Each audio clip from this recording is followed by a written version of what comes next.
Assalamualaikum warahmatullahi wabarakatuh. Alhamdulillahirabbil alamin, wassalatu wassalamu ala asrofil anbiya'i wal mursalin wa ala alihi wa ashabihi ajma'in. Amma ba'd. Besti, kembali lagi bersama saya Alvina Rahmawati dalam kajian Besti Berkah Islam Damaikan Hati. Kali ini teman-teman Besti, Alvina akan membawakan tema mengenai miniatur kehidupan. Baik, ada sebuah pepatah yang mungkin sering sekali kita dengar, yaitu perbaikilah sholatmu maka Allah akan perbaiki hidupmu. Maka benar apa yang dikatakan Rasulullah, fa in sholahat sholahalahu sairu amali wa in fasadat fasada sairu amali. Kata Nabi, kalau sholatnya baik, maka seluruh amalnya pun akan ikut baik. Dan kalau sholatnya buruk, maka seluruh amalnya pun akan ikut buruk juga. Na'udzubillahi min zalik. Ternyata Besti, sholat merupakan miniatur kehidupan manusia. Kalau kita lagi ngerasa hidup kita lagi berantakan, atau kita ngerasa ngapa hidup gua gini-gini aja ya bro, barangkali ada yang perlu kita cermati, ada yang perlu kita introspeksi. Silahkan dicek lagi sholatnya Besti, apakah sudah benar sholat kita. Karena jika kita sadari sholat ini istimewa loh Besti, saking istimewanya sholat adalah perintah sholat bukan turun seperti wahyu-wahyu yang lainnya, namun sholat Rasul yang naik langsung ke Sidratul Muntaha. Untuk apa? Untuk menerima perintah langsung dari Allah Subhanahu wa Ta'ala. Besti, manakala ketika seseorang sudah menyia-nyiakan sholatnya, menunda apalagi meninggalkannya, berarti dia tidak menjadikan Allah sebagai Tuhannya. Wa man tarakaha faqad hadamaddin. Barang siapa yang meninggalkan sholat, maka berarti ia telah meruntuhkan agamanya. Na'udzubillah summa na'udzubillahi min zalik. Padahal sholat merupakan shollu, tunduk, patuh, sujud terhadap hukum-hukum Allah Subhanahu wa Ta'ala. Maka barang siapa yang telah melaksanakan sholat bukan hanya sekedar secara zahirnya, namun menafakuri secara batiniahnya dan mengaplikasikan dalam kehidupan sehari-harinya, maka akan timbul dalam dirinya, maka akan hadir dalam dirinya sholat yang sebenar-benarnya sholat.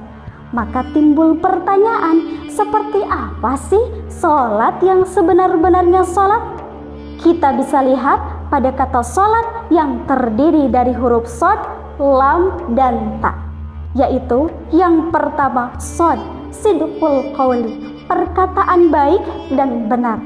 Ketika seseorang sudah melaksanakan sholat dengan sebenar-benarnya sholat, maka perkataannya akan baik Besti, perkataannya akan benar dan jauh dari kebohongan. Bahkan lisannya tidak mungkin menyakiti orang lain. Betul apa betul? Maka Besti, sholat sih sholat, tapi masih mudah maki-maki, berarti hakikatnya belum sholat kali. Sholat sih sholat Besti, namun masih mudah berbohong sana sini, berarti hakikatnya belum sholat kali ya. Sholat sih sholat Besti, namun masih mudah menggunjing sana sini, berarti hakikatnya belum sholat kali. Maka hati-hati Bestiana dan Bestianiku, kita menganggap seolah-olah isi namun hakikatnya kosong. Kita menganggap seolah-olah sholat namun hakikatnya belum. Kita menganggap seolah-olah sujud namun hakikatnya jauh dari Allah Subhanahu wa Ta'ala. Na'udzubillah summa na'udzubillahi min zalik. Lalu yang kedua huruf apa? Yang kedua adalah huruf lam, layyinul qalbi, hati yang lembut. Maka siapa yang melaksanakan sholat dengan sebenar-benarnya sholat, maka hatinya akan lembut, jauh dari penyakit. Hatinya mudah bersyukur, jauh dari kufur. Hatinya mudah bersih, jauh dari pedih. Hatinya mudah ikhlas dan jauh dari keluh kesah yang gak jelas. Jadi jangan sampai nih besti, sholatnya sih jalan ya, tapi maksiat masih ikut-ikutan. Sholatnya sih rajin, tapi ujub ria, sombong dan takabur masih diturutin. Sholatnya sih tepat, tapi dendam dan amarah masih sangat amat hebat. Jadi jangan sampai nih besti, sholatnya sih jalan, tapi iri dengki juga ikut-ikutan. Sholatnya sih rajin, tapi ujub ria, sombong dan takabur masih diturutin. Sholatnya sih tepat, tapi dendam dan amarah masih hebat. Na'udzubillah summa na'udzubillahi min zalik. Yang ketiga, tarkil ma'asyi, menjauhkan diri dari maksiat dan larangan Allah Subhanahu wa ta'ala. Maka barang siapa yang melaksanakan sholat dengan sebenar-benarnya sholat, bukan hanya sekedar gerakan, namun diaplikasikan dalam kehidupan, maka wujudnya adalah takwa, yaitu imtisalu awamirillah wajtinabu nawahihi. Maka akan dilaksanakan segala perintah Allah dan dijauhi segala larangan Allah. Maka itulah salatnya yang akan menjadi tanha anil fasya'i wal munkar, mencegah dari perbuatan keji dan mungkar. Nah, pada momentum bulan Ramadan kali ini, mari kita perbaiki salat kita perbaiki kualitas hidup kita. Karena ketika kita rajin salat, cinta kepada Allah akan semakin kuat.